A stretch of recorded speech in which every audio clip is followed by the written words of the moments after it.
조국 전 장관이 왜 그 당시 민정수석으로 있을 때 유재수라는 금융위원회의 국장, 뭔가 이 유재수라는 사람이 비위 사실이 있어서 민정수석실에서 열심히 감찰을 하고 있던 도중에 갑자기 돌연 감찰이 중단됐다. 그러면 이 중단되는 과정에 조국이라는 당시 민정수석이 있는 거 아니냐, 이런 의혹이 있었죠. 자, 언제였습니까? 지난달 7일이었습니다. 잠깐 영상이 하나 준비되어 있는데요. 먼저 보고 오시겠습니다.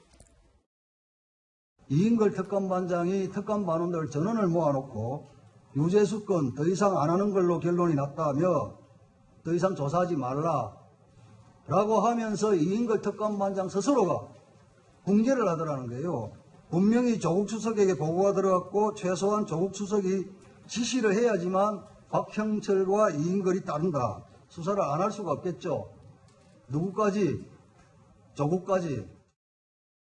자, 검찰이 요즘 이 의혹과 관련해서 이제 열심히 좀 수사에 속도를 내고 있는 모양새인데요. 검찰이 어제 유재수라는 사람은 지금 이제 부산시의 경제부시장을 맡고 있잖아요. 사표를 내긴 했는데 수리가 안 됐어요. 아직 경제부시장 하고 있는 거죠. 그러니까 이 지금 유재수 경제부시장의 전 직장이 어디입니까? 그 금융위원회라는 데 아니에요? 금융위 국장 시절에 뭐 업체로부터 돈 받고 차량 제공받고 자녀들 유학비 받고 뭐 이랬다는 비유 의혹 아니겠어요? 자, 전 직장인 금융위원회를 압수수색했습니다. 그리고 유재수 부시장과 유착 의혹이 있는 기업체 두 곳도 압수수색했어요. 일전에 대보건설인가요? 거기 압수수색했잖아요. 총 압수수색 업체가 5개로 늘었답니다. 김태호 전 청와대 특감반원이 일전에 이렇게 얘기한 바 있었어요. 처음에 이 의혹을 제기했던 인물, 그리고 지금 조국 전 장관도 고발했죠.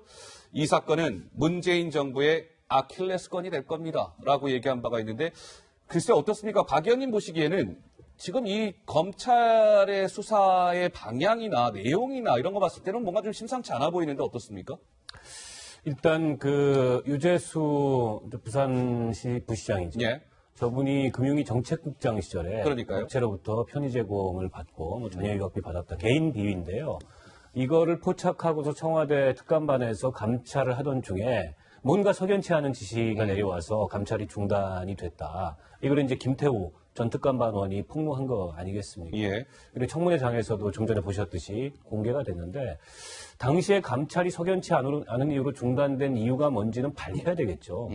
제가 보기에는 저게 뭐 권력형 비리이거나 그 청와대 고위 관계자들까지 연루된 비리라기보다는 어떻게 보면 저 유재수라는 분이 참여정부 시절에도 행정관으로 청와대 근무를 했었거든요. 예. 이른바 현 정권 핵심 세력과 가까운 인물이어서 일종의 봐주기 감찰을 한 거 아니냐, 이 의혹이 제기가 된 건데, 예. 저는 이 점은 뭐 명명백백하게 밝혀져야 된다고 생각을 하고, 이 사안도 사실은 별건이었는데 이번에 이제 조국 장관 관련된 여러 의혹들이 제기가 되고 검찰이 수사에 착수하면서 그 검찰이 들여다보고 있는 사안의 하나로 포함이 된 것 같습니다. 예, 정 의원님.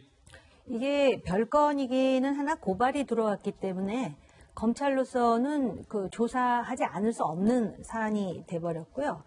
그리고 이 유재수 부산 부시장이죠.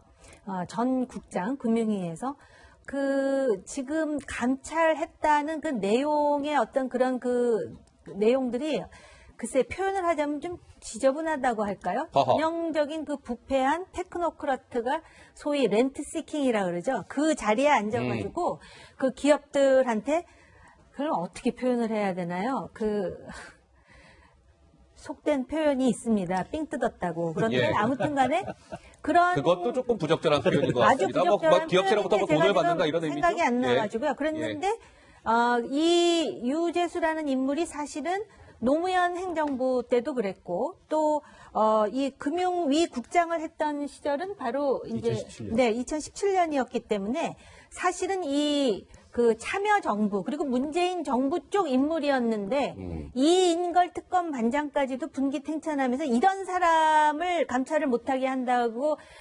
분노했다라는 맞아요. 그 사실을 예. 보면은 지금 그래픽 나오고 있죠. 분명히 예. 이것은 제가 볼 때 많은 사람들이 그래서 민정수석이었던 조국 전 수석의 목에 칼날을 겨누는 하나의 쟁점이 될 것이다 그러는데 제가 볼 때는 오히려 조국 전 민정수석의 입장에서 자기가 만약에 자기 선에서 이것을 정리한 것이 아니라 뭔가 위에서부터 권력으로부터 자기가 오더를 받은 것이라면 이것이 주는 파장은 상당히 클 것이다. 권력형 비리가 아니라 하더라도 결국은 네 사람은 어떤 짓을 해도 결국은 봐주기로 하고 이게 과연 그 소위 혁명적 촛불에 의해서 촛불 혁명에 의해서 탄생한 문재인 정부 내에서 일어날 수 있는 일이냐라는 점에서 파장은 상당히 클 수 있는 사안입니다. 예, 김 교수님. 예. 그러니까 저 부분은 사실은 지금까지 조국 전 장관에 예. 대한 범죄 혐의는 대부분 정경심 교수나 가족 관련된 공범의 의미였잖아요.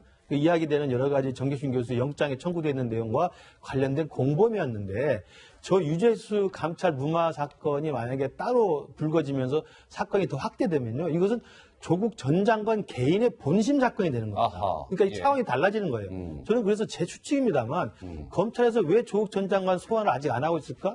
문제는 뭐 정경심 교수가 수사의 비협조적이고 아직 조사가 안 끝났기 때문에 안 부를 수도 있지만 이제 11일까지면 영장이 끝납니다. 네. 영장이 끝나면 제 생각에는 조국 전 장관의 부인이 정경심 교수를 따로 기소해서 재판할 거고 오히려 조국 전 장관을 겨눈 칼은 정경심 교수와 관련된 공범 정도가 아니라 유재수 사건과 관련된 본심의 주범 정도로 만약에 아하. 혐의가 좁혀지고 확정된다면 한다고는 따로 별건 수사를 통해서라도 그 부분을 따로 할 수가 있어요. 네. 그러면 따로 소환을 할 때는 그때는 굉장히 유증한 사건이 됩니다. 그것은 명백히 직권남용과 권리행사 방해가 되는 거거든요. 예. 저 직권남용죄라는 게 지금까지 문재인 정부가 이전 정권 적폐청산할 때 가장 많이 휘두르던 칼 아닙니까? 그렇기 때문에 이른바 있을 수밖에 없는 그 비리 의혹을 봐주기식으로 감찰을 덮으라고 해서 만약에 직권을 남용했다고 한다면 조국 전 민정수석 벗어나기 힘들고요. 더 예. 무서운 것은 조국 전 민정수석과 유재수 시장인지 모른다는 사이 아닙니까? 서로 모른다. 모르는데 왜 덮었을까?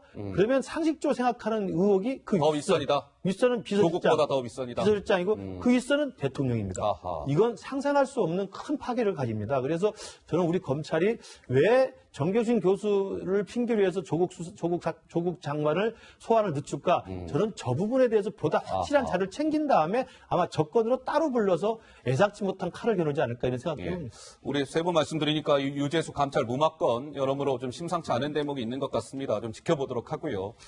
이번에는 진보 성향의 시민단체 참여연대, 조국 전 장관의 친정이기도 합니다. 이 참여연대는요. 그런데 김민지 기자, 이번 이 참여연대의 움직임이 좀 심상치 않은 것 같아요. 네, 참여연대는 그동안 권력의 감시자 역할 자임하면서 그동안 진보 성향의 이제 단체로 활동을 해왔는데 조국 전 장관의 이 일련의 사태를 거치면서 내부에서 회의론을 얘기하면서 탈퇴하는 움직임이 벌어지고 그래요? 있습니다. 누가 탈퇴했습니까? 조혜경 네. 참여연대 경제금융센터 실행위원회 얘긴데요. 조국 전 장관의 사태를 통해서 정말 25년 역사에 씻기 어려운 오명을 썼다. 본연의 권력 감시자로 돌아가려면 지도부가 책임져야 한다. 이런 얘기를 하면서 자신도 이제 떠나겠다는 입장을 밝혔습니다. 김경률 전 회계사, 그러니까 참여연대 출신의 회계사도 이런 이야기를 한 적이 있는데요. 먼저 들어보시죠. WFM 감사보고서를 봤습니다. 그것을 보고 조국 장관은 좀 부적격하다고 본다. 권력형 범죄로 비화 가능성이 있다라고 봐서 저희가 수일에 거쳐서 몇 명이 이제 밤샘을 하면서 분석을 했고요. 심각한 문제가 있고 더 크게 발전될 수 있다라고 봐서요. 사실 판단에 있어서 충분한 증거를 가지고 있다. 자, 그 탈퇴를 선언한 조혜경이라는 이 실행위원이 또 이런 얘기도 합니다. 문재인 정부 들어 중심 잡는 일이 더 어려워졌습니다. 조국 사태는 그간의 힘겨운 중심 잡기 노력을 모두 수포로 만들었어요. 참여연대가 전관 예우를 하는 건 아닌지 성찰이 필요합니다. 이렇게 일침을 가했는데요. 우리 또 여기 마침 참여연대 출신 박원석 전 정의당 의원께서 나와 계시니까요. 한 말씀 하셔야 될 것 같습니다. 참여연대 상당히 어렵습니다. 안팎으로. 그런데 참여연대가 권력감시단체로서의 면목을 잃고 관변단체로 전락했다는 것은 다소 좀 일면적인 과한평가일 수 있고요. 예. 지난 25년 활동을 하면서 진보적인 권력감시단체로서 평가를 받는 부분들이 있고, 과거에 이제 김대중 정부 시절이나 노무현 정부 시절에도 굉장히 원칙적인 권력감시 활동을 했습니다. 다만 이 정부 들어서서 보이는 현상은 선출직이 아닌 임명직에 참여연대 출신의 전문가들이 많이 진출한 것은 사실입니다. 그게 행여 참여연대의 그런 비판의 칼날을 무디게 했고 발을 무디게 한 것은 아닌지 스스로 안으로 돌아보고 자성하고 평가할 대목은 분명히 있다고 생각하고 예. 이번 조국 전 장관 사태에서 참여연대 여러 구성원들 사이에 굉장히 그 큰 갈등도 있었고 의견 대립도 있었는데 바로 그런 점이 그런 갈등과 의견 대립을 낳지 않았을까 싶고요. 예. 여러모로 뭐 저는 참여연대 출신으로서 굉장히 안타까운 생각이 듭니다. 예, 알겠습니다. 자, 참여연대 얘기까지 해봤습니다.